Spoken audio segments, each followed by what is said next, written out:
What if the very people sworn to protect you were destroying someone from the inside? Picture this, a small city in Tennessee, population barely 40,000, a quiet suburb just south of Nashville, the kind of place where everybody waves at their neighbor and trusts their local police department. La Vergne, a city that nobody outside of Tennessee had ever really heard of. That was until January 2023, because when the story broke, it didn't just make local news. It exploded onto every major network in America. It trended on social media for days. And at the center of it all was one name, Maegan Hall, a 24-year-old rookie officer. Married, optimistic, she joined the La Vergne Police Department with one simple dream, to serve and protect her community. But what happened to Maegan Hall inside that department was something no police academy ever prepares you for. Something that the people who were supposed to mentor her, train her, and protect her chose to weaponize against her instead. By the time it was over, the police chief was fired. Multiple officers lost their badges. The department was under national scrutiny. And Maegan Hall, the only woman involved, became the face of an international joke before the world finally learned the truth. So today, we're going to go through the full story, every detail, every name, because this case asks a question that went far beyond one police department in Tennessee. What really happens when a young woman walks into a male-dominated workplace and the power structure decides she's not a colleague to be respected, but a target to be exploited? Before we go any further, drop a comment down below. Do you think the title of this video is fair? After watching this full story, I want to know if your opinion changes. Let's go back to the beginning. To understand how this story ends, you have to understand how it starts, and who Maegan Hall was before any of this happened. Maegan Hall was a young woman in her early 20s, freshly married to her husband Jedediah, and she had a dream. She wanted to be a police officer. Not for the power, not for the badge. She genuinely wanted to serve the people in her community. That's what she said. That's what people who knew her said about her. In February 2021, she applied to the La Vergne Police Department. She passed a background check. She passed her psychological evaluation. She was hired. She put on the uniform. And right from the start, the department welcomed her in ways that would later prove to be anything but professional. The La Vergne PD was a small department, tight-knit, as many small-town police departments are. The kind of place where everyone knows everyone, where the culture is set from the top down by the chief, and where the unwritten rules are just as important as the written ones. At the time Maegan joined, the department was led by Police Chief Burl Davis, known around the department as Chip. Davis had been with the department for years. He wasn't just a chief in title. He was a pulse of the culture inside those walls. Then there were the two sergeants who would play a central role in what came next. Sergeant Lewis Powell and Sergeant Henry McGowan, who went by Ty. These were the men above Maegan in the chain of command, the men she reported to, the men who were supposed to evaluate her performance, guide her career, and model what professional law enforcement looked like. Instead, according to the investigations that would later be launched, and Maegan's own federal lawsuit, what those men did was far darker. They didn't see a rookie officer to be trained. According to her own attorney, they saw a target. Here's a question for you. Have you ever started a new job and been made to feel uncomfortable by someone in a position of power over you? What did you do? Comment below. To understand what happened to Maegan Hall, you need to understand the environment she stepped into. According to the federal lawsuit she later filed and the findings of two separate investigations, one internal and one conducted by an independent third-party firm, the La Vergne Police Department's second shift had developed a deeply toxic workplace culture. Officers would regularly make explicit sexual comments in front of and about female colleagues. Sexual preferences were discussed openly. Graphic conversations happened routinely during shifts. Maegan Hall was the only woman on that shift. She was surrounded by men who, in the words of the lawsuit, treated the workplace as if it was permeated with sexual innuendo and sexually explicit behavior. And it wasn't random. According to the investigation, it was targeted. Sergeant Powell, one of Maegan's direct supervisors, allegedly began making persistent advances toward her shortly after she joined the department. She said no. According to her own words in an interview she later gave, she said no more than once. But the pressure didn't stop. "I did say no," she said, and he wouldn't take no for an answer. Eventually, I gave in from pressure. That phrase is critical because it goes to the heart of what power dynamics look like in a workplace, especially one where someone holds a literal authority to determine whether you keep your job, whether you advance, whether you are protected or left isolated. Megan was 24 years old. She was new. She was on probation, as all new officers are. The people above her had full control over her career trajectory. And according to her lawsuit and the third-party investigation, that control was used deliberately. The lawsuit alleged that the sergeants and even Chief Davis himself had communicated with each other, sharing what the lawsuit described as tips on the best ways to manipulate and exploit her. They allegedly encouraged one another's behavior. There was coordination, not just individual wrongdoing, a collective, systematic effort. Even more disturbing, when Megan had gone through her psychological evaluation as part of the hiring process, she apparently had some mental health history. According to the lawsuit, she was allegedly encouraged to conceal parts of that history to pass the evaluation. Those who encouraged her concealment later held power over her inside the department. She was isolated. She was far from the kind of institutional support a young officer should have. And she was, according to her legal team, being groomed, a term we more often associate with crimes against children, but one that applies equally to exploitative power dynamics between adult and controlled environments. But here's where the story becomes even more complicated, because the internal investigation that was eventually launched didn't tell it this way at all. And that's where the real betrayal begins. Drop a comment. Before you heard all of this, based just on the headline, who did you think was the villain of this story? I want to see how many people's minds change by the end of this video. On December 12, 2022, a Vergne police sergeant sent an alert to city officials about concerns of sexual misconduct inside the department. The city opened an internal affairs investigation, and what investigators found was, by any measure, extraordinary. Sexual activity had occurred on duty, on city property, in the police gym, at the substation. Explicit photographs and videos had been exchanged between officers. Relationships that violated department policy had gone undisclosed for months. Officers who were questioned about what they knew attempted to coordinate their stories to mislead investigators. The internal investigation report, all 20 pages of it, documented everything, every instance, every location, every player involved. And at the center of it all in that report, Maegan Hall, the only woman on the second shift, the only female officer named. The report framed the narrative in a way that put Hall alone in the spotlight. Her behavior was detailed explicitly. The male officers were mentioned, but the systematic pressure and grooming she described, that part didn't make it into the summary. It was, according to her legal team, deliberately omitted. In early January 2023, the city moved swiftly. Hall was fired. So was Sergeant Powell, Sergeant McGowan, Detective Seneca Shields, and Officer Juan Lugo Perez. 3 other officers, Patrick Magliocco, Gavin Schobel, and Larry Holliday, were suspended without pay. Holliday later resigned. And Police Chief Burl Davis? He kept his job. At first, because the city then commissioned a third-party investigation, an outside firm brought in to review everything. And when those findings came back, they painted a very different picture of Chief Davis than the one the initial report suggested.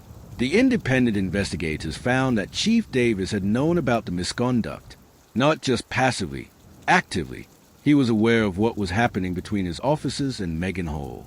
And not only did he fail to stop it or report it, the investigators found evidence suggesting he may have encouraged it. He allegedly solicited explicit images of Hall and actively encouraged some of the exploitative behavior by the male sergeants. In February 2023, Chief Burl Davis was fired. But by that point, the story had already gone national, and the narrative the world latched onto, fueled largely by the initial internal report, had already done its damage. Do you think the internal investigation was fair to Megan Hall?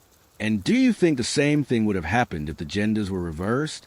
This is a part of the story that, frankly, says as much about us as it does about the Vergne Police Department. When the story broke publicly, the headline focused almost entirely on Megan Hall. Her name, her photos, which quickly spread across social media, the graphic details of what had been found in the internal report.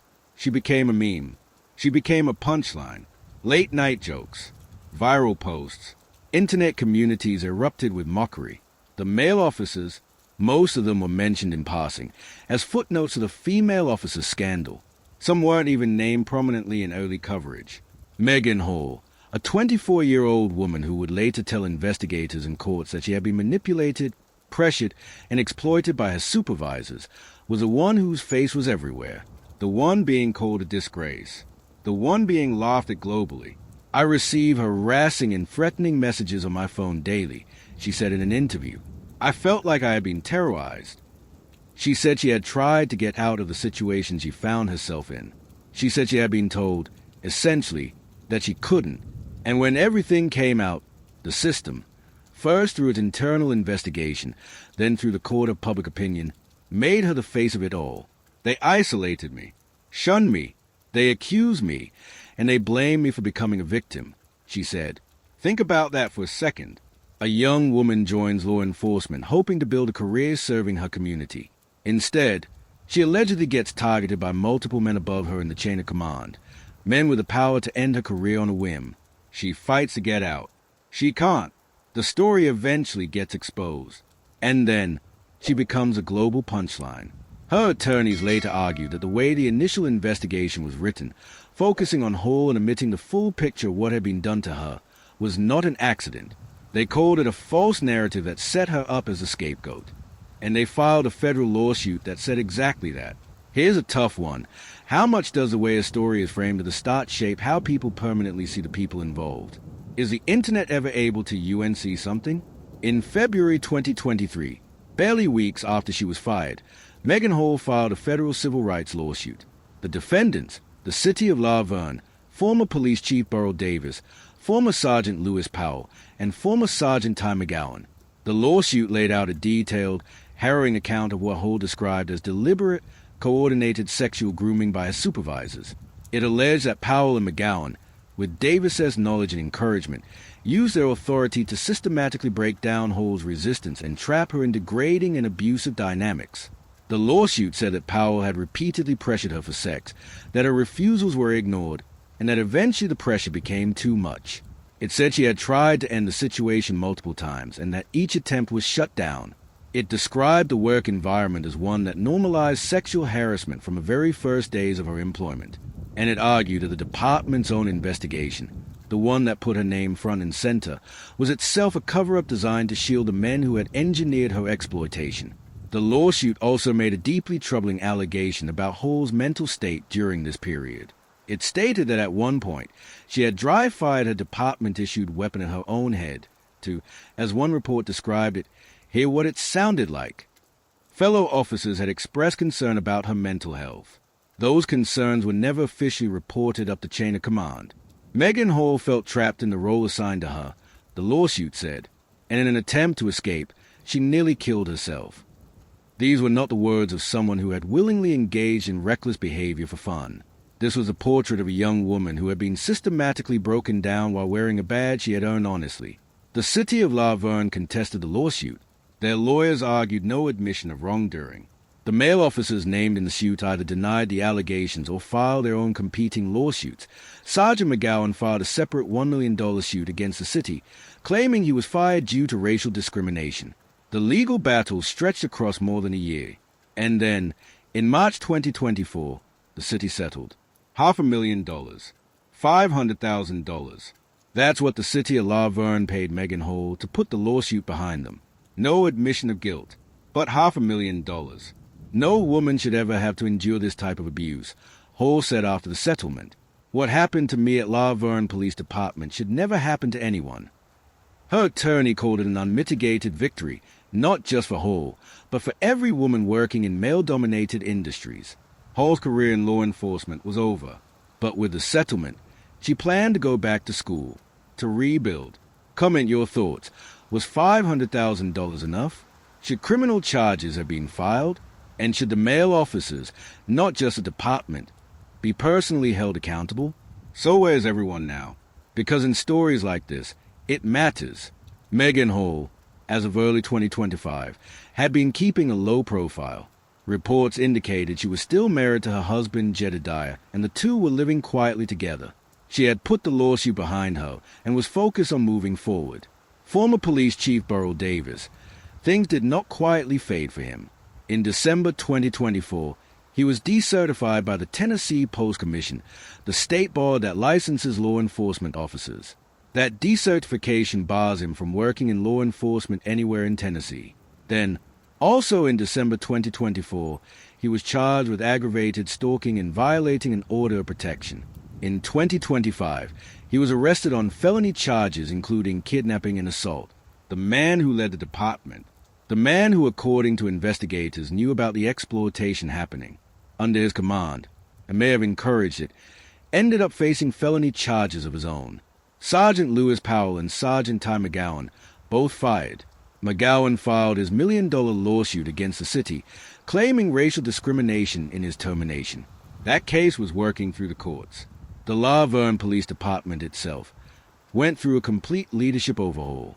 Deputy Chief Brent Hatcher served as interim chief. The city held community meetings to hear from residents. In September 2023, a new chief, 30-year law enforcement veteran Christopher Mose, was brought in to rebuild the department from the ground up, a department that had prided itself on being a family, the very word used to recruit Maegan Hall, had to rebuild its identity entirely. What do you think rebuilding a police department's culture actually looks like in practice? Can it really change, or does the toxic culture always find a way to return? Now, I call this video Why Women Shouldn't Be Cops. And I want to address that title directly, because this story is the answer to it. That title reflects a real argument that gets made loudly in certain corners of the internet, that women don't belong in law enforcement, that they're a liability, that incidents like what happened in La Vergne prove that. But here's what actually happened in La Vergne. A young woman tried to join law enforcement. She was targeted, manipulated, and exploited by multiple men in positions of authority. The department's own investigation tried to make her the face of the scandal while burying what was done to her. The internet mob piled on. And then, after a year of fighting, the truth finally started to come out. The chief got decertified and hit with felony charges. The city paid out $500,000. And Maegan Hall, who had been turned into a global punchline, quietly walked away with some justice. The problem in La Vergne was never that a woman was a cop. The problem was that the men responsible for her, the men with the badges, the authority, and the power, chose exploitation over leadership, chose cover-up over accountability, and then watched as the institution they led tried to make a 24-year-old woman carry all of it alone. Stories like this don't prove that women are unfit for positions of power or service. They reveal what happens when institutions fail to protect people within them, and what happens when we, as a society, choose to look at the headline and stop there. Maegan Hall's story is not a story about a woman who shouldn't have been a cop. It's a story about a woman who deserved better from every single person above her, and a story about a system, one of many, that made her pay for the sins of the people who abused it. Final comment question. After watching this full story, would you say the title of this video is fair? What title would you give this story? Drop it in the comments. I genuinely want to read them all. Maegan Hall joined the police department at 24 years old, believing she was walking into a community. She said they called it a family. But there's a difference between a family and a pack, between people who look out for each other and people who circle a newcomer to see what they can take. She survived it. She fought back. And while she didn't get everything she deserved, and while the men who engineered her situation mostly walked away far lighter than justice demands, she came out the other side with the truth on record. Burl Davis is now a man facing felony charges. The department that fired Maegan Hall is being rebuilt under new leadership. And Maegan? The last anyone heard, she was living quietly with her husband, making plans for the future. Sometimes that's what survival looks like. Not a parade, not a full accounting, just still standing, still here, still building. If this story moved you, share it. Because the more people who know the full version, the harder it becomes for the half version to be what defines her. Like, subscribe, and turn on notifications for Behind the Crime. Every week, we go past the headline and into the story nobody finished reading. I'll see you in the next one.